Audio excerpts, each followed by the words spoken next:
Hi, good morning, Roger, again. Once again, here Yeah. almost every month Now in the city of Vienna, no? of Vienna. Yeah. And the to- canals, this is the canals yeah, of this yeah. place, which I think is what it's needed in Philippines. Yeah, they did this years and years ago here in Europe. How to solve flooding. So what they did all over Europe was canalization, they call it. Dig up the rivers, build the walls, and put cement on the bed so that when the rains come, the water comes, but it won't flood the whole thing. Even if erosion comes, it will just clean it up. It's easy. So But- we need this in Asia. but yes. Canalization of some rivers, not all. No, no. Not all. But you know, like that allows us to start our conversation in terms of how you use, in certain ways, weather. Mm. How important is the climate? How important is the relationship with not only with catastrophe Yeah. that yeah. came from nature, Mm. but also nature in general in your films. It seems to be that it's part of a character in your films. Yeah, it's a big. In all my films, nature is always a big character. Yeah. It's a big actor in a way. It's like it's always a part of the whole setup, the whole canvas, so to speak. So you are a good director as of actors. They never But- are but it's- beyond You cannot direct nature at all. You have to be there. part of nature. When it rains, then just shoot, and when it stops, then you continue. And then if you follow the same scene the following day, then you'll have to find fake rain to continue. So you'll become slave to the process of nature in a way. And let's talk a little bit about The Hold, Oh, the house, yeah. which is the film that is being screened here. And it is a film which it's your first Sci-fi. sci-fi film, Yeah, and it takes not so long in the future, 2034. but it's a film that you dreamt before about it. Yeah, I wrote some kind of a synopsis, storyline, treatment, a 7-page thing around 2000, the year 2000, when I was shooting Batang West Side in New York and New Jersey. And one of the actors of the film asked if I can give her material for his first directorial job. So yeah, so I wrote that thing. It's called 2019 then. Yeah, it's set in 2019. It's about the assassination of a despot, a dictator. So it was a kind of, in certain ways, a kind of prophecy. Yeah, it's a prophecy. It's really prophetic because I forgot about the material, and then one day, around June last year, one of my friends, Larry Manda, the cinematographer, said, "Oh, I found your material that you wrote in 2000, the year 2000. It's very urgent. This material, Lav. We should shoot this." So okay, we went to have coffee and I read it, and it's true, Yeah, it's about the subject is about that, and the theme is about all these cataclysmic events in the world. Southeast Asia going dark because of volcanic eruptions from the Celebes Sea.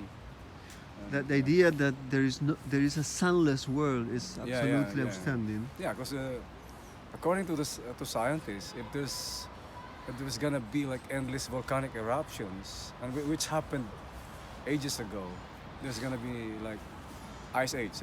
It will cover the whole atmosphere, and it will take years for the cover to get out, and then. But of course, in the film, it's not just a kind of natural catastrophe. It could be seen as a metaphor It's of a what is metaphor going for on. what's happening, for the darkness that's hovering all over the world. Dictatorships, authoritarian regimes, all these cataclysmic, man-made cataclysms. Yeah, that's destroying humanity. It's very interesting the way the film works because Mm. there is a kind of continuity there's one story and open up another story and open up another story. Of course, all is gathered in a certain kind of a spirit of an epoch, of a period of time.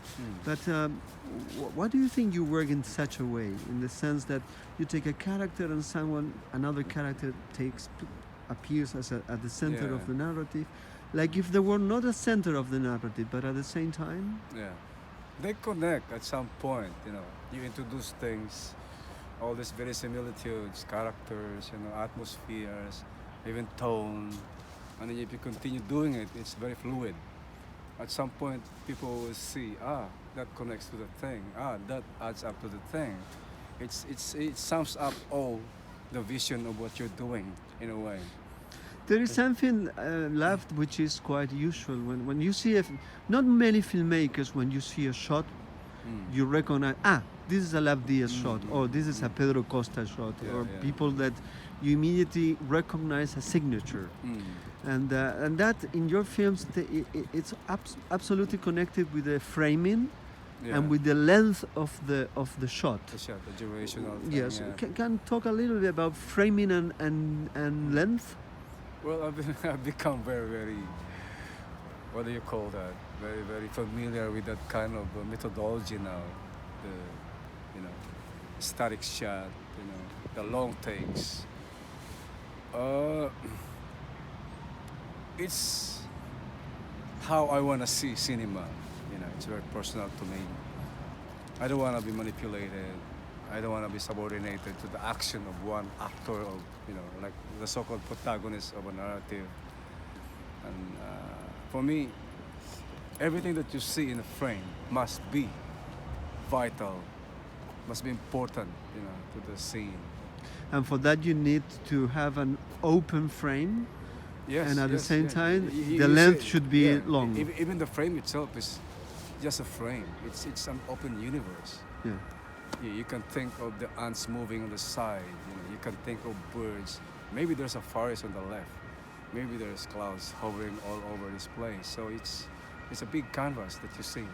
And in this case, there is a lot of sex, or at least lesbian sex, and it's a little bit surprising. I don't remember in other films of yours that kind of. Well, for one thing, these are realities. A lot of filmmakers, for them it's taboo. They avoid these subjects, these themes. But in the case of Hoopa, the Hulk, it's a science fiction, so it gives me more freedom to do that. To create different characters, to take the risk, of creating, more characters that are on the extreme, the things that we see every day, realities of life.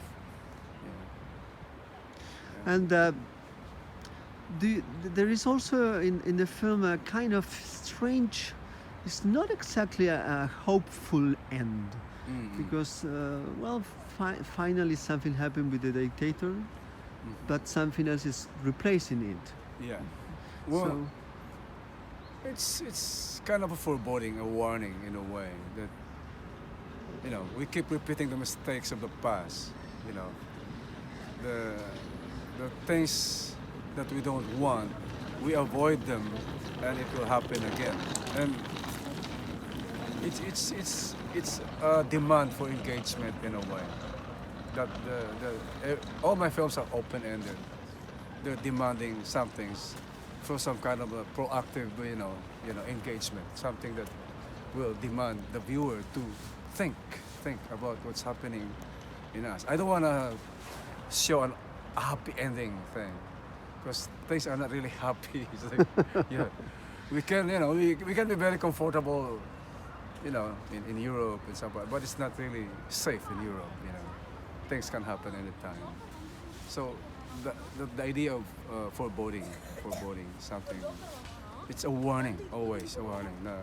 We don't lower our guards for the world to be safe. We don't stop working to better humanity. We shouldn't stop.